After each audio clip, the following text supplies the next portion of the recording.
ओम नमो भगवते रामकृष्णाय। सार्थक परिपूर्ण जीवन के लिए महत्वपूर्ण सीख स्वामी जगदात्मानंद जी महाराज जी की महान पुस्तक जीने की कला से। अध्याय 2, प्रेम की अद्भुत शक्ति। इस दिल को छू लेने वाले प्रसंग में स्वामी जगदात्मानंद जी झुग्गी झोपड़ी में रहने वाले नवयुवकों में हुए रूपांतरण का रहस्य बताते हैं। आइए अब हम सुनते हैं स्वामी जगदात्मानंद जी की ही बातें। रूपांतरण का अग्रदूत। नया अध्ययन दल पहले दल की भविष्यवाणी के असत्य हो जाने का कारण जानने को उत्सुक था। दल के सदस्यों को पता चला कि उस झुग्गी झोंपड़ी क्षेत्र में स्थित विद्यालय के सभी विद्यार्थी मिस शीला रॉर्के नामक एक अध्यापिका के प्रभाव में आए थे। शीला तब तक सेवानिवृत्त हो चुकी थी। उन्हें खोज पाना बड़ा कठिन कार्य था, परंतु थोड़े प्रयास के बाद अध्ययन दल उन्हें ढूंढने में सफल हो गया। सदस्यों ने उनसे पूछा कि इस निराशाजनक परिवेश में वे बालकों को कैसे प्रेरित कर सकें तथा उन्हें प्रगति पथ पर आगे बढ़ाकर देश के सुयोग्य नागरिक बनाने में उन्होंने क्या तकनीक अपनाई। शीला रॉर्के ने कहा, मुझे नहीं लगता कि मैंने कोई योजनाबद्ध रूप से कार्य किया हो। मैं तो केवल इतना ही जानती हूं कि वहां अध्यापिका के रूप में कार्यरत रहते समय मैंने प्रत्येक विद्यार्थी से प्रेम तथा आदर से युक्त व्यवहार किया। आप सोचेंगे कि यह बड़ा साधारण उत्तर है, पर इसका यह अर्थ है कि आपने प्रेम के सच्चे स्वरूप को ठीक ठीक नहीं समझा। आपने प्रेम को सस्ती आवेगपूर्ण भावुकता के जैसा ही समझ लिया है।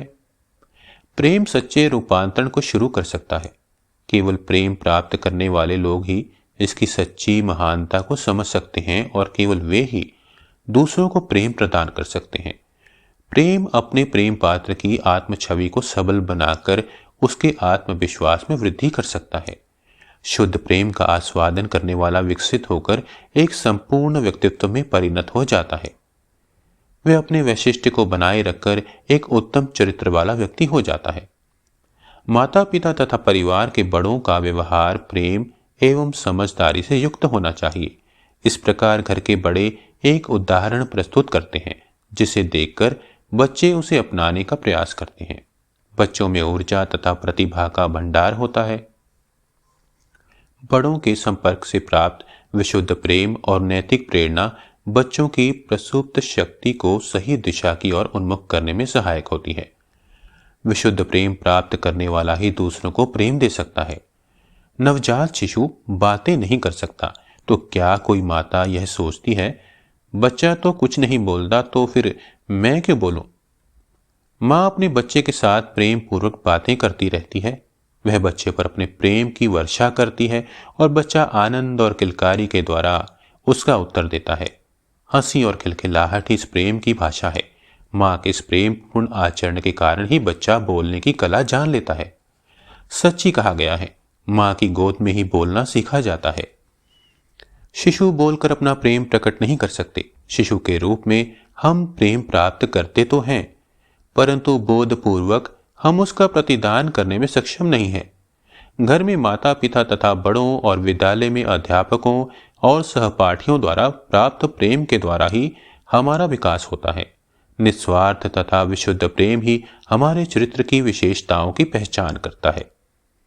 हमारे गुणों को देखता है, भूलों को क्षमा करता है, हमें सन्मार्ग की ओर प्रेरित करता है, हमारी अच्छाइयों को रेखांकित करता है और हमारी विशेषताओं को बनाए रखकर हमारे व्यक्तित्व के विकास में मदद करता है।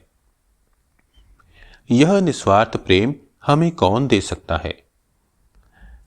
जर्मन मनोवैज्ञानिक एरिक फ्राम कहते हैं, लोगों का विश्वास है कि प्रेम करना बड़ा आसान है। यद्यपि हम सभी प्रेम करने की जन्मजात क्षमता रखते हैं, तो भी केवल कुछ लोगों ने ही वास्तव में प्रेम करने की कला अर्जित की है। कोई युवक सोच सकता है कि जिस युवती से उसका विवाह होने जा रहा है वह उससे प्रेम करता है क्योंकि युवती बुद्धिमान तथा सुंदर है, पर इसे सच्चा प्रेम नहीं कहा जा सकता। यह तो केवल प्रशंसा या पसंद ही प्रकट करता है। प्रेम की दृढ़ता और स्थिरता प्रिय के गुणों पर निर्भर नहीं होते। व्यक्ति की अपनी क्षमता के अनुसार ही प्रेम सुदृढ़ या स्थिर होता है। कुछ लोगों की धारणा है कि प्रेम कर पाने का गुण जन्मजात नहीं होता। अमेरिकी मनोवैज्ञानिक विलियम सी मेनिंजर कहते हैं, बेहतर होगा यदि माता पिता ही बच्चों को प्रेम करने की कला सिखाएं। ओम शांति शांति शांति।